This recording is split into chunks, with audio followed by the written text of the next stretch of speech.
새벽 4시 58분. 경비실 시계 초침이 조용히 울립니다. 나는 오늘도 변함없는 일상을 시작해요. 하루의 시작은 커피 한 잔으로. 내 나이 69. 철도 보선팀에서 35년을 일하고 은퇴한 후 아파트 경비원으로 지내온 지 벌써 4년째입니다. 규칙적인 생활이 몸에 밴 탓인지 새벽에 일어나는 것은 여전히 자연스러워요. 종이컵에 믹스커피 한 봉지를 털어넣고 주전자에서 끓는 물을 따릅니다. 구름처럼 피어오르는 커피김이 경비실을 채워요. 플라스틱 스푼으로 커피를 젓다가 무심코 CCTV 모니터를 바라봅니다. 그리고 또 보이네요. 백이동 지하주차장 입구. 번호판이 반짝이는 하얀 수입 SUV. 어제도 그제도 그랬듯 두 칸을 차지한 채 버젓이 주차되어 있습니다. 그 차의 주인 서진광은 단지에서 꽤 유명한 사람이에요. 입주자 대표를 맡고 있으며 항상 차가 커서 어쩔 수 없다는 말을 입버릇처럼 하는 남자. 나는 서랍에서 규정집을 꺼내 펴봅니다. 손가락으로 조용히 한 줄을 짚어요. 공용구역의 경계선은 모든 입주민이 지켜야 할 의무가 있다. 나는 천천히 일어서서 서랍에서 노란색 경고 스티커를 꺼냅니다. 이것이 벌써 5번째예요. 이전 스티커들은 항상 깨끗이 떼어져 있었습니다. 어젯밤 꿈에서 아버지를 보았어요. 내가 8살 때 아버지는 철도 사고로 돌아가셨습니다. 선로를 넘지 마라, 무화과. 선은 생명이다. 마지막으로 남긴 말씀이셨어요. 내가 평생 선로를 지키며 살아온 이유입니다. 경비실을 나와 지하주차장으로 향합니다. 새벽 공기가 차갑게 살을 스쳐요. 그 하얀 SUV 앞에 서자 내 그림자가 길게 들이웁니다. 스티커를 붙이려 차에 가까이 다가가는데 멀리서 발소리가 들려와요. 누군가가 빠르게 다가오고 있습니다. 이봐요, 아저씨. 짙은 향수 냄새가 코를 찌릅니다. 서진광이 다가와요. 양복 상의 없이 셔츠 차림인 그의 얼굴은 잠에서 갓 깨어난 듯 붉어져 있습니다. 또 그러시네. 내 돈 내고 사는 집이에요. 내 차는 크다니까. 옆칸 좀 쓰면 안 돼요? 그의 목소리가 새벽 주차장에 울려 퍼집니다. 나는 경고 스티커를 손에 쥔 채 차분히 말해요.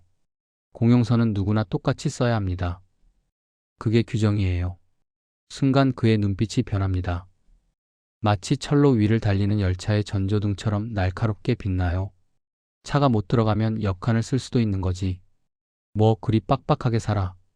선은 공용입니다. 두 칸은 안 됩니다. 다음부턴 지켜주십시오.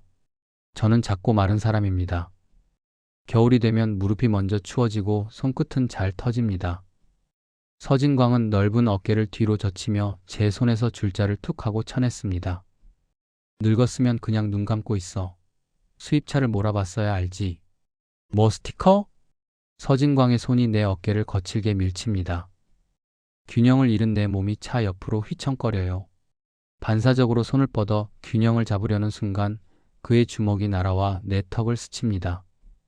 입안에서 피 맛이 느껴져요. 귓가에 아이의 울음소리가 들립니다. 엄마, 아저씨 맞았어. 204동에 사는 꼬마의 목소리입니다. 어째서 이 시간에 아이가? 관리소장이 급히 뛰어옵니다. 그의 표정은 불안해요. 두 분 다 진정하세요. 별일 아니잖아요. 별일 아니라니. 턱이 욱신거립니다. 하지만 나는 대꾸하지 않아요. 대신 손목 시계를 확인하고 주머니에서 수첩을 꺼내 적습니다. 3월 29일 4시 59분 1층 주차장 서진광 폭행. 내 인생에서는 이렇게 또 한 번 그어졌어요. 철로에서 주차장에서 세상은 선을 그어놓고 지키기보다 넘어서려는 사람들이 더 많습니다. 하지만 나는 알고 있어요. 선이 무너지면 그 다음엔 사람이 무너진다는 것을. 아침 해가 떠오를 무렵 경비실 앞으로 몇몇 입주민들이 모여들었습니다. 뉴스가 빠르게 퍼진 모양입니다. 저를 위로하러 온 분도 있었지만 대부분은 호기심이었겠지요. 괜찮으세요, 아저씨? 204동 주민이 물었습니다. 턱의 멍이 눈에 띄었나 봅니다. 손으로 턱을 가리며 고개를 끄덕였습니다. 별일 아닙니다. 직무 수행 중이었을 뿐이에요. 그때 관리소 직원이 서류 봉투를 들고 다가왔습니다. 정씨, 이거 서명해 주세요. 어제 일에 대한 확인서입니다. 봉투를 열자 간단한 양식이 들어 있었습니다.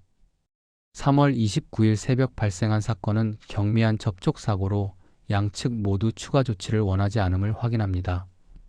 서명란이 두 개였습니다. 하나는 이미 서진광의 서명이 되어 있었고 나머지 하나는 제 이름이 인쇄되어 있었습니다. 소장님 지시입니다. 빨리 처리하고 넘어가자고 하셨어요. 저는 서류를 가만히 내려놓았습니다. 이건 사실과 다릅니다. 폭행 사건인데 접촉 사고라니요. 직원은 주변을 둘러보더니 목소리를 낮췄습니다. 아저씨, 서진광 씨가 입주자 대표예요. 소장님도 곤란해하시니 협조해 주세요. 수첩을 꺼내 어제의 기록을 보여주었습니다. 여기 정확히 적혀 있습니다. 폭행이었어요. 직원은 한숨을 쉬며 돌아갔습니다. 그 자리에 남은 입주민들의 시선이 불편해졌습니다. 아무도 제 편을 들지 않았습니다. 점심시간 경비실에서 도시락을 먹고 있을 때 서진광이 찾아왔습니다. 어제와 달리 정장 차림에 넥타이까지 매고 있었습니다. 아저씨, 어제는 제가 과했습니다.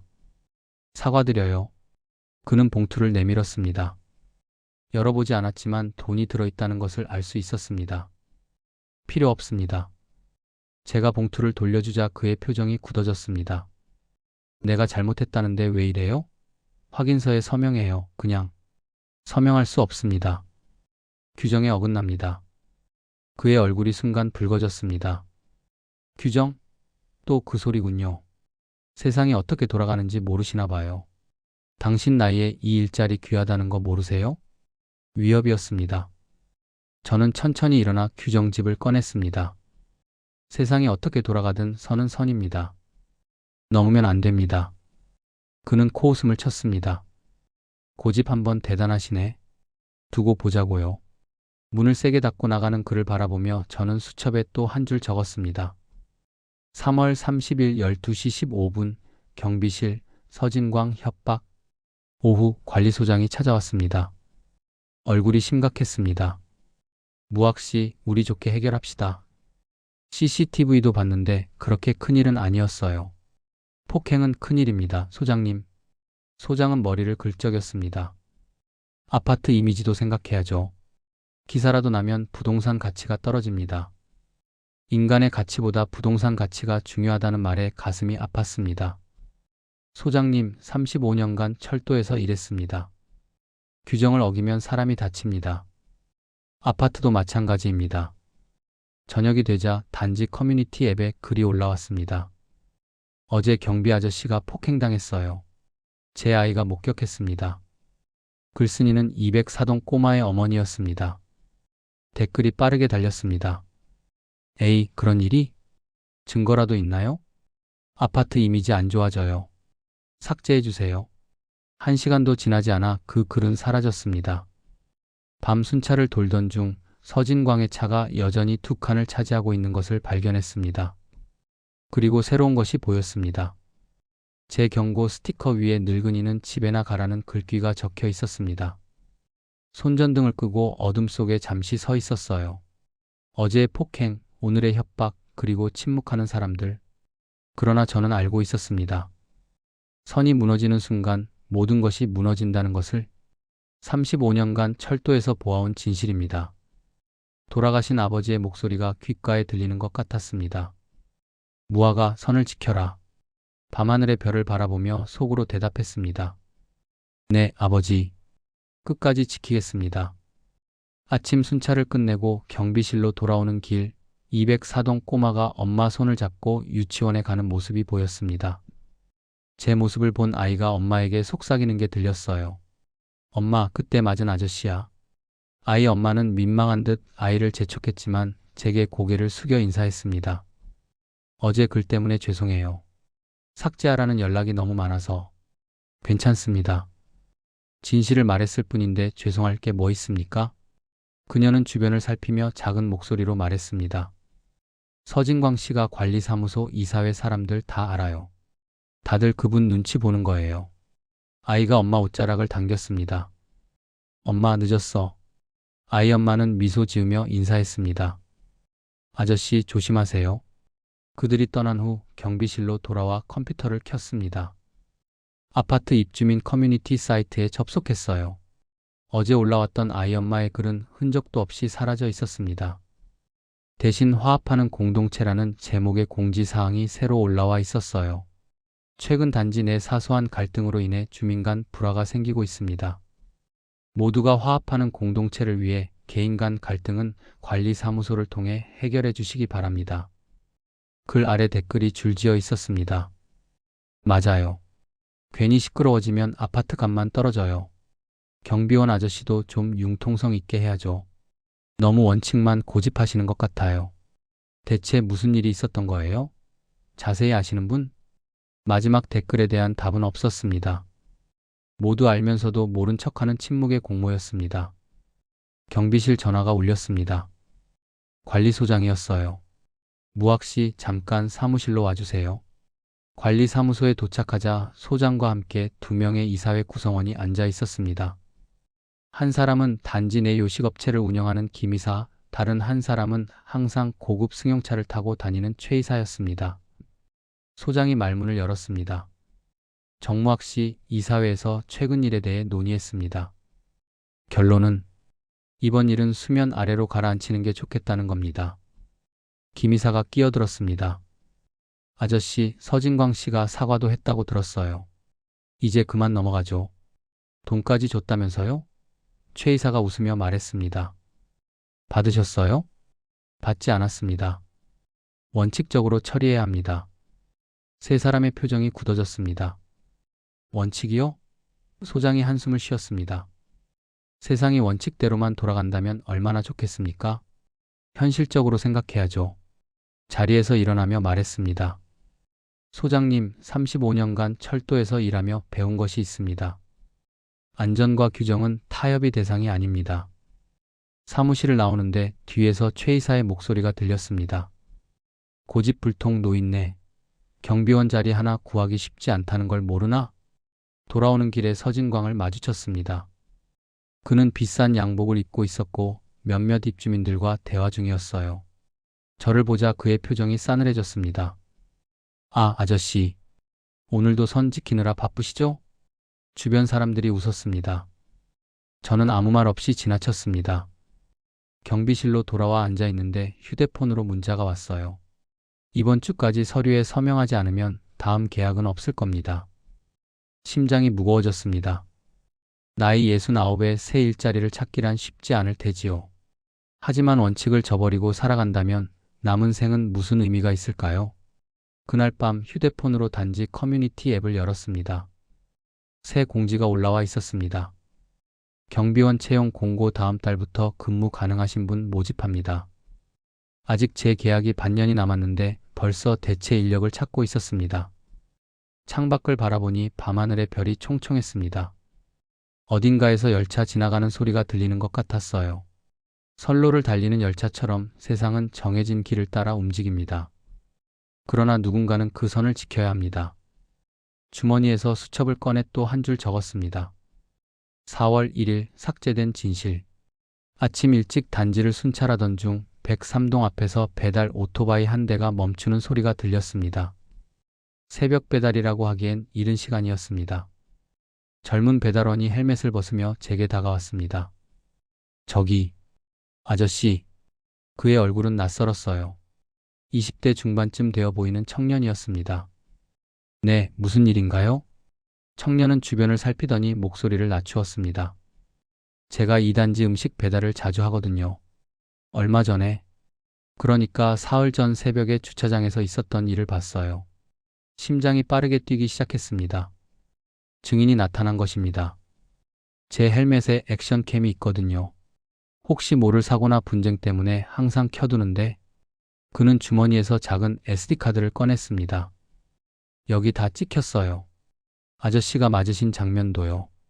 SD카드를 내미는 그의 손이 약간 떨리고 있었습니다. 저도 마찬가지였습니다. 떨리는 손으로 그것을 받았습니다. 빨리 나섰어야 했는데 솔직히 말하면 망설였어요. 이런 일에 끼어들면 배달 일도 그쪽 아파트에선 못할 수도 있고. 그는 잠시 머뭇거리다가 말을 이었어요. 그런데 그냥 지나치기엔 마음이 불편해서요. 정말 고맙습니다. 성함이 김준호라고 합니다. 근데 혹시 제 이름은 안 밝혀주셨으면 해요. 저도 여기서 일해야 하니까요. 고개를 끄덕였습니다. 걱정 마세요. 비밀 지키겠습니다. 그는 헬멧을 쓰며 말했습니다. 아저씨 같은 분이 더 많았으면 좋겠어요. 선 지키는 사람. 오토바이 소리가 멀어진 후 SD카드를 꼭 쥔 채 경비실로 돌아왔습니다. 노트북에 카드를 넣고 영상을 재생시켰어요. 화면에는 분명히 서진광이 제게 다가와 언쟁을 벌이는 모습, 그리고 제 어깨를 밀치고 주먹을 휘두르는 장면까지 선명하게 담겨 있었습니다. 진실이 여기 있었습니다. 지워질 수 없는 증거가 제 손에 있었습니다. 정오가 되자 관리사무소로 향했어요. 소장은 서류 작업에 몰두하고 있었습니다. 소장님, 잠시 시간 좀 내주시겠습니까? 그는 귀찮은 듯 고개를 들었어요. 무슨 일이에요? 노트북을 펼쳐 영상을 보여드렸습니다. 영상이 진행될수록 소장의 표정이 굳어졌습니다. 이걸 어떻게? 중요한 건 어떻게 구했느냐가 아니라 무엇이 진실인가 하는 점입니다. 주민회의를 열어주세요. 소장은 이마를 짚었습니다. 이런, 복잡해졌네요. 하지만 이걸 굳이 회의에 올리실 필요 있을까요? 조용히 해결합시다. 소장님, 선을 그은 사람은 제가 아닙니다. 선을 지키지 않은 사람이 문제입니다. 소장은 한참을 고민하더니 마지막으로 한마디 했습니다. 알겠습니다. 상의해 보겠습니다. 영상의 존재를 알게 된 소장은 이 사실을 서진광에게 직접 알리지 않기로 했어요. 증거를 보여주기보다는 공식적인 자리에서 모든 것을 밝히는 것이 더 나을 거라고 판단한 듯 했습니다. 그날 저녁 긴급회의가 소집되었다는 소식이 들려왔어요. 회의 내용은 공개되지 않았지만 이미 영상의 존재는 이사회 구성원들에게 알려진 상태였습니다. 창밖으로 관리사무소 불빛이 늦게까지 켜져 있었습니다. 다음날 아침 관리소장이 경비실로 찾아왔습니다. 내일 저녁 7시에 주민회의가 있습니다. 이번 일에 대해 공식적으로 논의하기로 했어요. 놀랐습니다. 이렇게 빨리 움직일 거라고는 예상하지 못했으니까요. 서진광 씨도 참석합니까? 네, 모든 당사자가 참석합니다. 일단 서진광 씨에게는 영상 존재를 직접 알리지 않았습니다. 회의 자리에서 모든 것이 공개될 겁니다. 이 말에 가슴이 무거워졌습니다. 서진광이 준비할 시간도 없이 그런 영상을 갑자기 보게 된다면 어떤 반응을 보일지 예측할 수 없었습니다. 소장이 떠난 후 손에 쥔 SD카드를 바라보았어요. 작은 카드에 담긴 진실이 이제 세상에 드러나게 될 것입니다. 마음 한켠에서는 불안함이 일었지만 동시에 안도감도 느껴졌습니다. 수첩을 꺼내 적었어요. 4월 5일 증거를 얻다. 진실은 언제나 빛을 향한다. 창밖을 보니 석양이 단지 건물들 사이로 붉게 물들고 있었습니다. 마치 철도 건널목의 경고등처럼 진실의 빛이 어둠을 뚫고 있었지요. 주민회의 당일 관리사무소 앞 게시판에는 공지가 붙었습니다. 긴급 주민회의 오늘 저녁 7시 관리사무소 2층 다목적실. 하루 종일 단지 내에는 긴장감이 감돌았습니다. 순찰을 돌면서 만나는 주민들의 시선이 달라졌어요. 어떤 이들은 격려의 눈빛을, 어떤 이들은 불편한 시선을 보냈습니다. 오후 6시 30분 다목적실로 향했습니다. 이미 많은 주민들이 모여 있었어요. 평소 주민회의보다 참석률이 훨씬 높았습니다. 입구에서 204동 아이 엄마와 마주쳤습니다. 아저씨 힘내세요. 우리 민준이도 응원한대요. 자리에 앉자 뒤에서 속삭이는 소리가 들렸습니다. 저기 앉아있는 분이 그 경비원이래. 무슨 회의인지 모르고 왔는데 큰일이 있었나 봐. 서진광 씨는 아직 안 왔네. 정확히 7시 관리소장이 마이크를 잡았습니다. 오늘 긴급 주민회의를 시작하겠습니다. 최근 발생한 사건에 관해 논의하고자 합니다. 그때 서진광이 들어왔습니다. 그의 옆에는 정장을 입은 중년 남성이 함께 있었어요. 아마도 변호사인 듯 했습니다. 두 사람은 앞자리에 앉았습니다. 서진광의 표정은 자신감에 차 있었어요. 아마 영상의 존재를 모르는 상태였기 때문일 것입니다. 소장이 사건의 개요를 설명했습니다. 3월 29일 새벽 주차 문제로 인한 갈등이 있었고 이 과정에서 신체 접촉이 있었습니다. 양측의 입장을 듣고 해결 방안을 모색하고자 합니다. 서진광의 변호사가 먼저 말했어요. 이번 일은 단순한 언쟁 과정에서 발생한 우발적 접촉에 불과합니다. 저희 의뢰인은 이미 사과와 합의금을 제안했으나 거부당했습니다. 이 문제로 주민 전체가 불편을 겪을 이유는 없다고 봅니다. 그런 다음 저를 바라보았어요. 저는 천천히 일어났습니다. 주머니에서 SD카드를 꺼내 들었어요.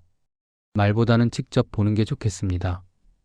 소장이 영상 장비를 준비했고 곧 스크린에 영상이 재생되었습니다. 주차장에서 서진광이 제게 다가와 언쟁하는 모습, 그리고 밀치고 주먹을 휘둘러 내가 맞으며 쓰러지는 장면까지 선명하게 보였습니다. 영상이 나오는 순간 서진광의 얼굴이 창백해졌습니다. 그는 자신의 변호사를 놀란 표정으로 바라보았고 변호사 역시 당황한 기색이 역력했습니다. 주민들 사이에서 웅성거림이 일었어요. 이건 완전 폭행이잖아. 이렇게 심할 줄 몰랐어. 우리가 몰랐던 게 많았네. 영상이 끝나자 회의실은 얼음처럼 차갑게 식었습니다. 서진광은 의자에 깊이 몸을 묻은 채 아무 말도 하지 못했어요. 소장이 물었습니다. 서진광 씨 하실 말씀이 있으십니까? 서진광이 벌떡 일어났습니다. 그의 얼굴은 붉게 달아올랐습니다. 그냥 실수였어요. 화가 났을 뿐이지 의도적으로 그런 게 아닙니다. 그의 목소리는 평소와 달리 흔들렸고 손으로 넥타이를 만지작거렸어요. 저는 천천히 일어나 말했습니다. 저는 69살입니다. 철도에서 35년을 일했습니다. 그때 배운 건 하나였습니다. 선을 넘으면 사고가 납니다. 그리고 지금 이곳에서도 똑같습니다. 이어서 말했어요. 제가 원하는 건 단 3가지입니다. 첫째, 서진광 씨의 공식 사과. 둘째, 주차 규정 준수 약속. 셋째, 이런 일이 다시는 없도록 주민 모두가 규칙을 지키는 것입니다. 회의장은 잠시 침묵에 빠졌습니다. 그때 204동 아이 엄마가 일어났어요. 저도 한 말씀 드려도 될까요? 우리 아이가 그날 새벽에 아파서 병원에 가려던 참이었어요. 그 장면을 목격했고 아이가 충격을 받았습니다. 제가 올린 글은 삭제되었지만 진실은 지워지지 않아요. 이어서 몇몇 주민들이 더 발언했습니다. 대부분 규칙 준수의 중요성과 폭력의 부당함에 공감하는 의견이었어요. 마침내 관리소장이 서진광에게 물었습니다. 서진광 씨, 어떻게 하시겠습니까? 그는 한동안 침묵하더니 천천히 일어났어요. 아저씨, 사과드립니다. 제가 잘못했습니다. 그의 목소리는 낮았지만 다목적 실 안에 선명하게 울렸습니다. 앞으로 주차 규정을 지키겠습니다. 그리고 다른 방법으로 해결했어야 했는데 그러지 못했습니다. 회의가 끝나고 나오는 길, 여러 주민들이 다가와 격려의 말을 건넸습니다. 오랜만에 느끼는 따뜻함이었어요. 밤하늘을 바라보며 생각했습니다. 선은 그어지기 위해 존재하는 게 아니라 지켜지기 위해 존재하는 것이라고. 오늘 밤 그 선이 조금은 더 선명해진 것 같았습니다. 주민회의 이후 단지는 겉으로는 평화로워 보였지만 그 아래에는 미묘한 긴장이 흐르고 있었습니다. 커뮤니티 앱에는 연일 서진광에 대한 이야기가 올라왔어요. 주차 2칸 차지했던 사람 아직도 여기 살고 있네요. 폭행 영상 보니 정말 충격이었어요. 같은 아파트에 살기 불안합니다. 입주자 대표가 저런 사람이라니. 서진광의 하얀 SUV는 이제 한 칸만 차지해 주차되어 있었지만 그것만으로는 주민들의 시선을 피할 수 없었나 봅니다. 그를 마주칠 때마다 주민들은 수군거렸고 엘리베이터에서는 침묵이 흘렀습니다. 회의 일주일 후 아침 순찰 중에 백이동 앞에 이삿짐 트럭이 서 있는 것을 발견했습니다. 서진광 부부가 짐을 옮기고 있었어요. 그의 얼굴은 굳어 있었고 안에는 눈이 붉어 보였습니다. 잠시 망설이다 다가갔습니다. 이사 가시는 겁니까? 서진광은 제 목소리에 고개를 돌렸어요. 그의 눈빛은 차갑고 날카로웠습니다. 만족하셨어요? 이제 원하시는 대로 됐네요. 그의 목소리에는 분노와 원망이 섞여 있었습니다. 제가 바란 건 이런 결과가 아니었습니다. 그럼 뭐였어요? 저를 망신주고 싶었던 거 아닙니까? 이제 아이들은 학교에서 폭행범 아빠라고 놀림받습니다.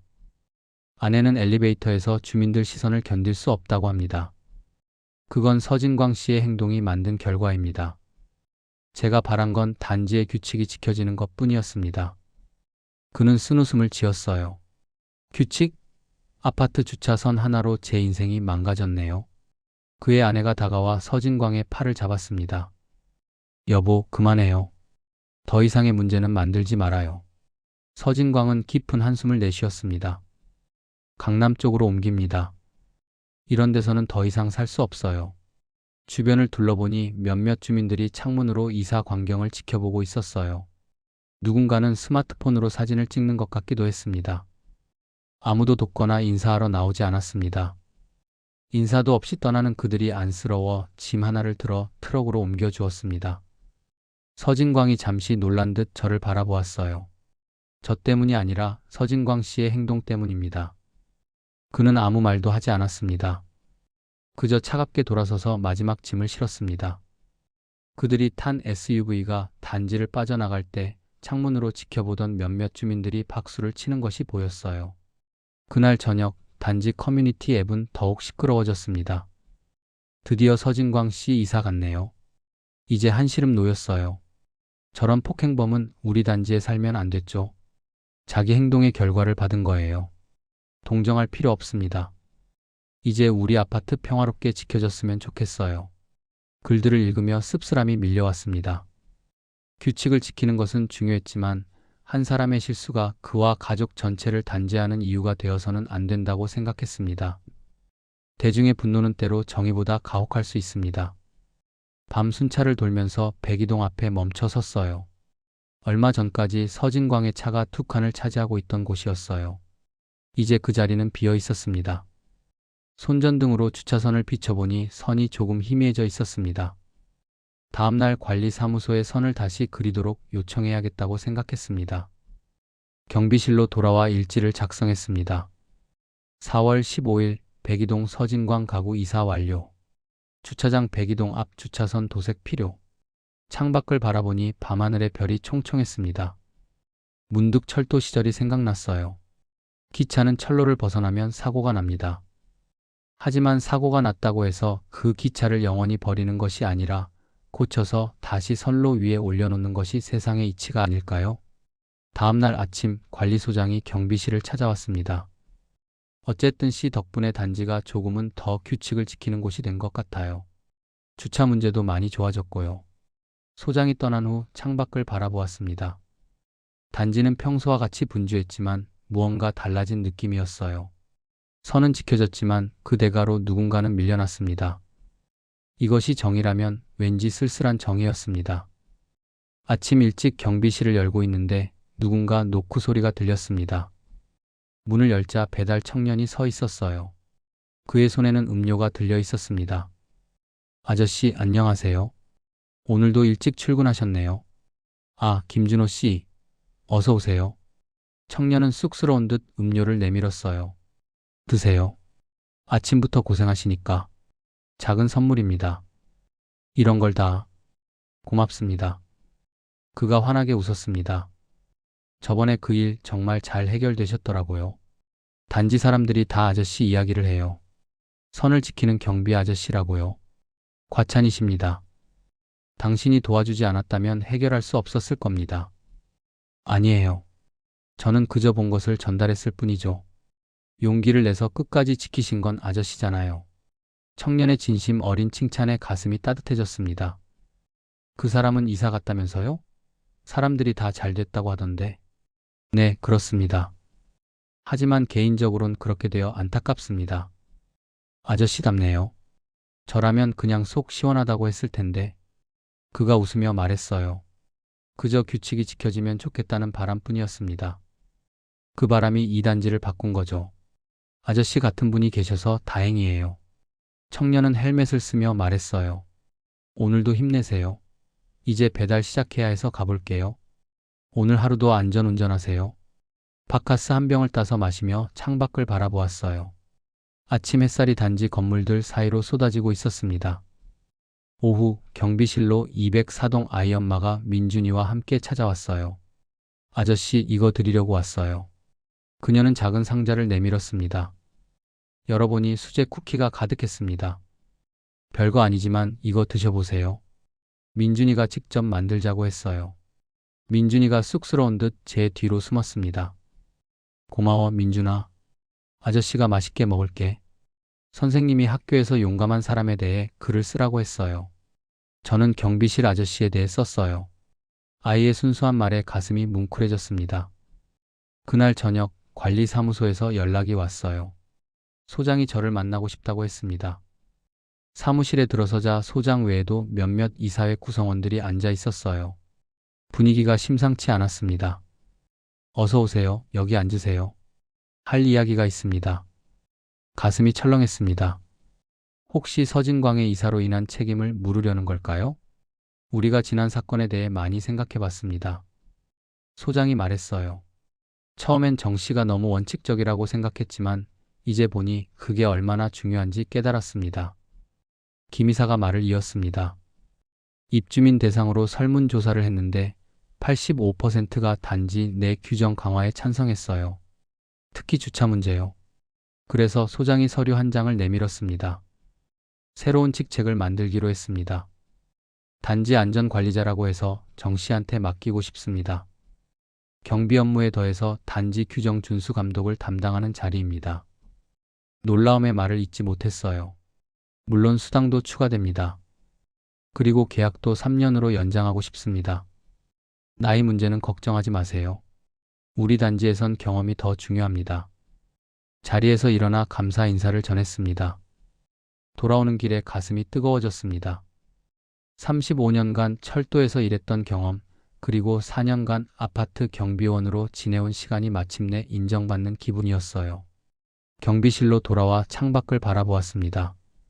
어둠 속에서 새로 그려진 주차선이 가로등 불빛에 희미하게 빛나고 있었습니다. 그 선은 마치 제 인생의 궤적 같았어요. 수첩을 꺼내 적었어요. 4월 23일 새로운 책임을 맡다. 선을 지키는 일의 가치가 인정받다. 어둠 속에서 누군가는 선을 넘고 누군가는 선을 지웁니다. 하지만 또 누군가는 묵묵히 그 선을 지킵니다. 그것이 제 역할이었고 앞으로도 그럴 것입니다. 창문에 비친 제 얼굴을 바라보았어요. 주름진 얼굴이지만 그 눈빛만은 여전히 단단했습니다. 선을 지키는 사람의 눈빛이었습니다. 겨울이 시작되던 날 아침 순찰을 마치고 경비실로 돌아오는 길이었어요. 첫눈이 내리기 시작했고 단지는 하얀 세상으로 변해가고 있었습니다. 단지 안전관리자로 일한 지도 어느덧 6개월이 지났습니다. 아저씨, 뒤에서 부르는 목소리에 돌아보니 김준호 청년이 오토바이를 세우고 달려왔습니다. 오랜만이군요. 요즘은 이 단지 배달이 뜸했나 봅니다. 아저씨, 좋은 소식이 있어요. 제가 정식 기자가 됐어요. 놀라움에 눈이 커졌어요. 기자라고요?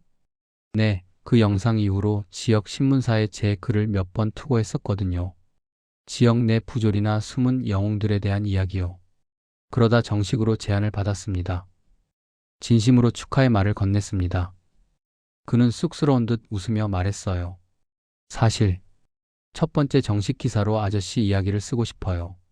선을 지키는 사람이라는 제목으로요. 괜찮으실까요? 그의 제안에 잠시 망설였습니다. 저는 그저 제 일을 했을 뿐인데 기사의 주인공이 된다는 것이 부담스러웠으니까요. 꼭 저여야 할까요? 세상에는 더 훌륭한 사람들이 많은데 아저씨 이야기가 많은 사람들에게 힘이 될 거예요. 작은 곳에서도 원칙을 지키는 것이 얼마나 중요한지 보여주니까요. 결국 동의했고 다음 주에 인터뷰를 하기로 했어요.